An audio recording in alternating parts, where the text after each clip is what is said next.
আচ্ছা ঠিক আছে, আমি আপনার শর্তে রাজি আছি, রাজি কিন্তু আছো? প্রতিদিন আসবেন না। আচ্ছা সেটা দেখা যাবে, আজকে তো হয়ে যাক, তারপর প্রতিদিন আসি কি না আসি সে পরে দেখবে। আচ্ছা ঠিক আছে।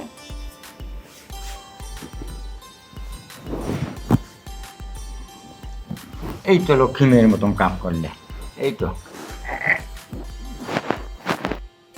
এই এই কি ব্যাপার? কি করো? আপনি এই জায়গায়? আমি এই জায়গায় আছি কি জন্য বুঝো না? আপনাকে মানা করছেন আপনি আমার রুমে আসবেন না। আমার কোনো কথা শুনতে চাই না, আমি যা কব তাই শুনতেই হবে তোমার। মানে কি আপনার কি কথা শুনবো? আপনি যান আমার রুম থেকে। আমি না, আপনাকে আমি- অনেকবার বলছি আমার রুমে আসবেন না। আমি কোনো দিক যাবো না, আমি তোমার একটা যদি কথা না শোনো। কি তাহলে- করবেন আপনি? কি করব? এই যে এই যে দেখছো, এই যে দিয়ে পারে একবারে ফুটো করে দেবো।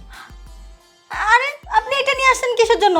আনছি, আমি কয়েকদিন ধরে করছি, তুমি আমার কথা শুনতেছো না, এই জন্য আমি এই যে নিয়ে আসি আজকে। ছি, আপনি না আমার ভাসুর হন, আপনি এরকম কাজ কিভাবে করতে পারেন? আর আপনি আমাকে ভয় দেখাচ্ছেন? না, ভয় দেখাতেছে না, ভয় দেখাচ্ছে যদি হয় সে হয় তাহলে হবে, আর না হলে কিন্তু ফুটো করে দেবো, একবার মাথা ফুটো করে দেবো। আরে এটা কোনো কথা নাকি? আমি আপনার ছোট ভাইয়ের বউ, আমার সঙ্গে আপনি এসব করতে চান মানে?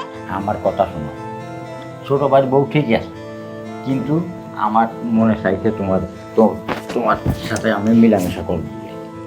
এই আপনার এই বয়সে এই সমস্ত কথা বলতে লজ্জা করে না? একে তো এক পা ইয়েতে দিয়ে রাখছেন, তার উপর কোনো ভয় নাই মনের মধ্যে। আরে এক পাও কবরের জায়গা জিয়ানে যায়, কিন্তু আগে কামটা সারবো তারপরে কবর যাবো। দেখেন এটা কিন্তু বেশি বাড়াবাড়ি হয়ে যাচ্ছে, আমি কিন্তু আপনার ছোট ভাইকে সব বলে দিব। তা তুমি বলে দাও, কোনো সমস্যা নেই। আর আমি এই কাম করে গেলে তুমি বলবা কি? বললি তোমার মানুষদের জন্য, আমার কিছু হবে না।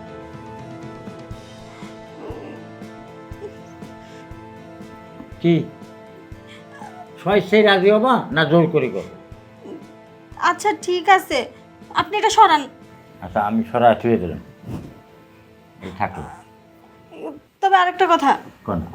কিন্তু বাড়ির কেউ অথবা আপনার ছোট ভাই যদি এই বিষয়ে জানতে পারে তাহলে তো আমাকে বাড়ি থেকে বের করে দিবে। আরে কেউ জানবে না, বাড়ির কেউ জানবে না, ছোট ভাইও জানবে না, আর তুমিও ছোট ভাইরে ক্ষতি করবে না, করি ছোট ভাই সহ কিন্তু দুই আড়ে শেষ করে দেবো আমি।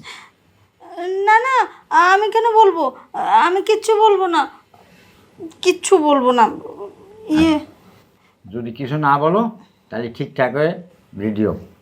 রেডিও মানে এখন? হ্যাঁ, আরে আপনার মাথা ঠিক আছে? এখন আপনার ছোট ভাই এইমাত্র বাজারে গেছে, যদি চলে আসে? আরে বাজারে গেছি, আমি বাজারে রাতে দেখছি, দেখে তো আমি চলে আইছি, ও বাজার দিয়ে আসার আগে কামটা সেরে ফেলাম। আচ্ছা ঠিক আছে। তোমার কয়েকদিন ধরে আমি তোমারও বলতেছি, আর তোমার পরে আমার একটু খায় ফেলছে। কিন্তু আরেকটা কথা শুনেন, কও। আজকের পর আর কখনো আসবেন না। কি আর আজকের পর আর যতদিন আমি বেঁচে আছি ততদিন আসবো। মানে মানে আপনি প্রতিদিন আসবেন? হ্যাঁ, সুযোগ ফালিয়ে আমার সাথে থাকা লাগবে, আর না যদি থাকো তাহলে আমি দুয়েটা শেষ করে দেবো। না না ঠিক আছে, আমি আপনার শর্তে রাজি আছি। কি একটা অবস্থা। আচ্ছা ঠিক আছে, কিন্তু আপনার মতো একজন বুড়ো লোক এই সমস্ত কাজ করতে চাচ্ছেন মানে আমার মাথার উপর দিয়ে যাচ্ছে। আচ্ছা আপনি পারবেন? আরে পারি কি না পারি দেখো, না পারলে কি তোমার কাছে আইসি আমি? তাও ঠিক, হ্যাঁ আসতেই পারেন। অনেক কিছু খেয়েও তো মানুষ আসে, ওই কি সব হাবি চেপে উল্টো পাল্টা খায় না। না, আমার খাওয়া লাগে না, আমার খাওয়া ছাড়া আইসল। আচ্ছা ঠিক আছে, আমি আপনার শর্তে রাজি আছি, রাজি কিন্তু আছো? প্রতিদিন আসবেন না। আচ্ছা সেটা দেখা যাবে, আজকে তো হয়ে যাক, তারপর প্রতিদিন আসি কি না আসি সে পরে দেখবো। আচ্ছা ঠিক আছে।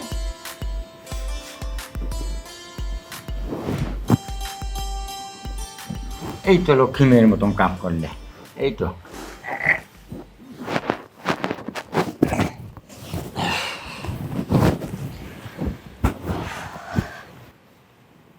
কি বুঝলে?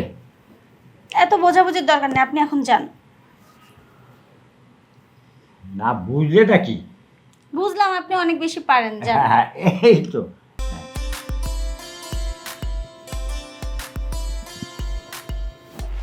অসভ্য বুড়ো খাটাস, এই বয়সে ওইসব করার শখ জাগে।